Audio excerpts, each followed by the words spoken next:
Welcome to She Trusts Herself, the podcast for women who are learning to trust themselves, honour their inner voice, and choose themselves without guilt. I'm your host, Tashleem, author, guest speaker, and certified human design reader.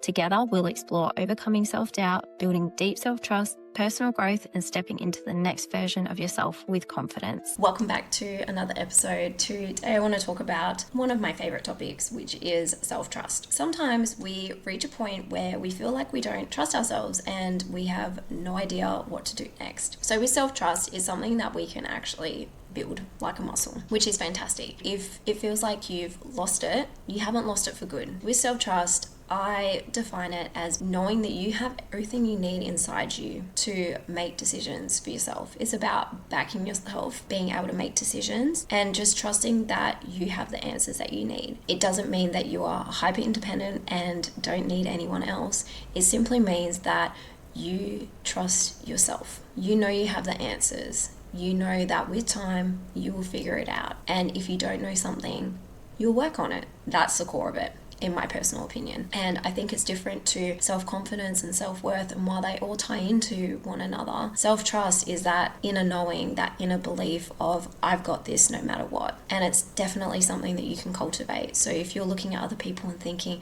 gosh, she's so sure of herself, that can be you as well. It is possible for anyone, and it's just something that maybe we need to work on a little bit more, which is totally fine. So with self-trust, it is something that is lost over time when we outsource our decisions, when we do the things that we think we should be doing, and even when we don't necessarily feel confident in ourselves. If we are constantly asking other people, what should I do? What should I think? What should I say? Then we're outsourcing everything to everyone else. We're not actually asking ourselves, okay, how do I feel about this situation? What are my thoughts and feelings?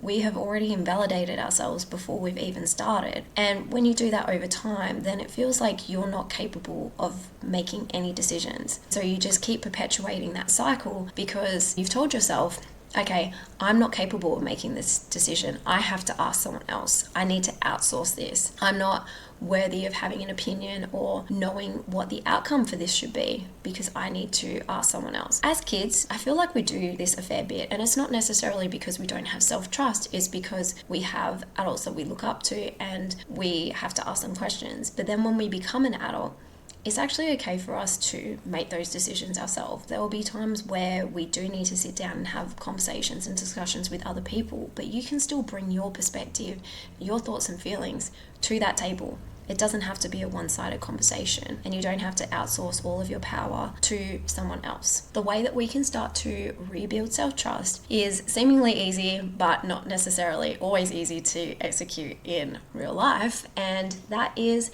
starting to pay attention to the times when we are asking others for opinions. Maybe you're sending a message to the group chat and it's a screenshot of a text or an outfit and you go, I've got this, but I don't know what to say. And so you're asking everyone else for their opinion.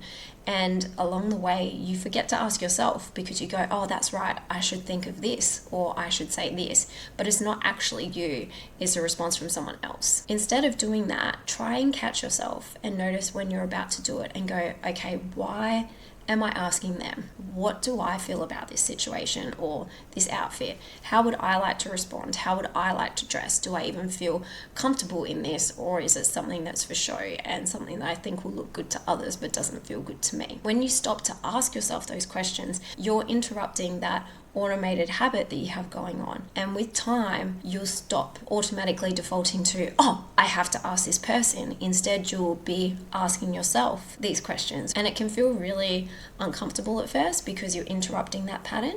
So it can feel a bit jolted and you're like, oh, I don't know what to think. Honestly, starting with I don't know is still an answer. It's still something that you can work with because you're still being honest to yourself in that situation. And it is normal to not know, especially if it's years of outsourcing to other people, because you've forgotten to actually ask yourself that question. Sometimes too, our default response is, I don't know, I'll just ask someone else. And the reason why we do that is because sometimes it feels easier to ask others than it is to think about it ourselves. And that's not because we're not capable of thinking about it, it's just extra time that you have to think about it. So sometimes it feels easier to get others to spend that time thinking about it and then they can give you an answer.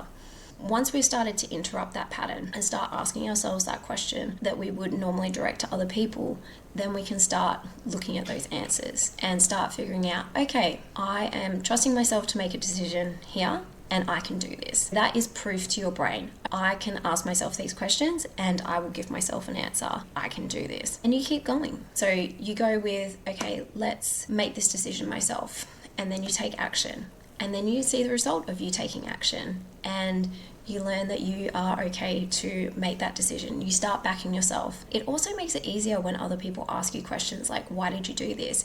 Instead of saying, oh, because someone else told me I should do this, you can go, because I thought X, Y, and Z.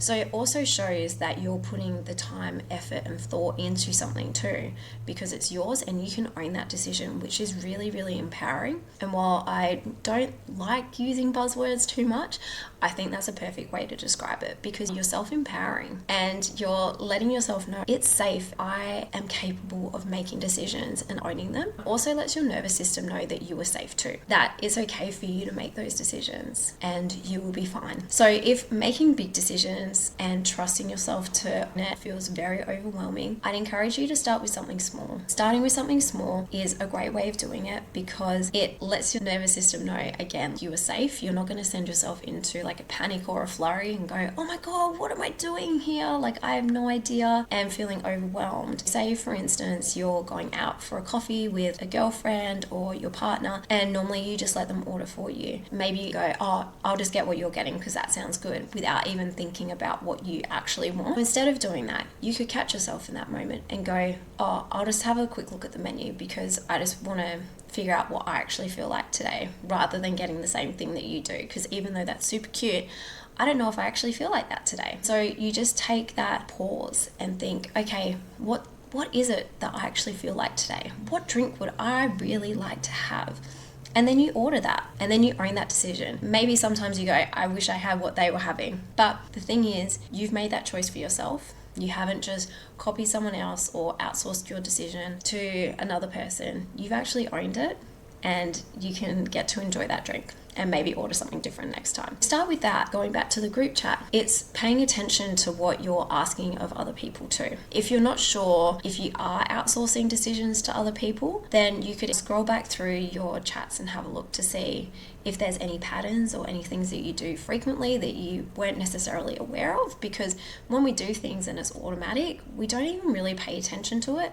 It's like those times, and I mean, this isn't great when we do it, but there are times where you probably drive home from work and you're like, I don't know how I got into my driveway, like I can't remember the drive. It's just because it's so automated in our brain and we're on autopilot, we don't even pay attention to it. The same goes for asking questions, especially if it's something that's deeply ingrained. We don't necessarily know that we're doing it. We don't know that it's a habit. Just getting that self-awareness is absolutely crucial. If you're still not sure, if there's a person or people in your life that you feel comfortable speaking to about this, you could maybe get their opinion on it. You could go, hey, is there anything that you feel like I outsource to you a little bit and it seems to be like a frequent thing, or maybe it's semi-frequently, that maybe you think, I'm surprised like she hasn't asked herself this question. You could even see if someone wants to be your accountability partner with it. There may be times, especially when you're integrating this, where you don't necessarily catch yourself or notice yourself doing it. You could say to them, hey, I'm trying this new thing where I'm trying to rebuild self-trust or make more decisions myself without asking other people first. I would love your help, and if you see me messaging you and asking for your opinion, could you come back to me, and instead of giving me an answer like you lovingly do, can you instead go, how do you feel about this? Or what are your thoughts? Or what would you like to do? Put the onus back on me rather than enabling me to keep asking you these questions. When we are doing this to the people that love us, they just want to help us, which is amazing. But if you can tell them, okay, I want to try something different, then they know how they can help you in the future, and maybe them giving you the answer isn't actually what you need. It's actually just having someone mirror it back to you and go, wait a minute, like, what do you want to do? Instead of asking me from my perspective on this situation, what is it that you want? Because at the end of the day, it is your life. And I want you to feel empowered to make decisions and know that you have the answers that you need. And yes, there will be times where we do need to ask other people questions, and that is absolutely fine and absolutely valid. I don't believe any of us should be doing life on our own, but this is for questions where we're constantly outsourcing to other people and feel as if we aren't making our own decisions. We're kind of a puppet on a string and we're letting other people control our decisions, actions, behaviors because we don't feel confident in ourselves to make that decision and back ourselves. That's the difference and what I'm talking about in the context of this episode. I really hope that that helps you, and I'd encourage you to give that a go. If you feel like it, then as an extra challenge, I'd love for you to choose one thing and do that for the next 7 days. For instance, going back to the group chat example, maybe it's going, I promise that I will ask myself first and foremost what my thought is before I ask anyone else. And that's a wrap on another episode. If this one resonated with you, I'd love for you to subscribe to the podcast so you don't miss any future conversations, and share it with someone else who's learning to trust herself again. You can connect with me on Instagram, Tash, where I share more about self-trust, personal growth, and human design. If you'd like to go deeper, you can explore my books and offerings, all designed to support you as you build self-trust and step into the next version of yourself with confidence. Until next time, please remember that you are not too much or too little. You're just you. Keep choosing yourself.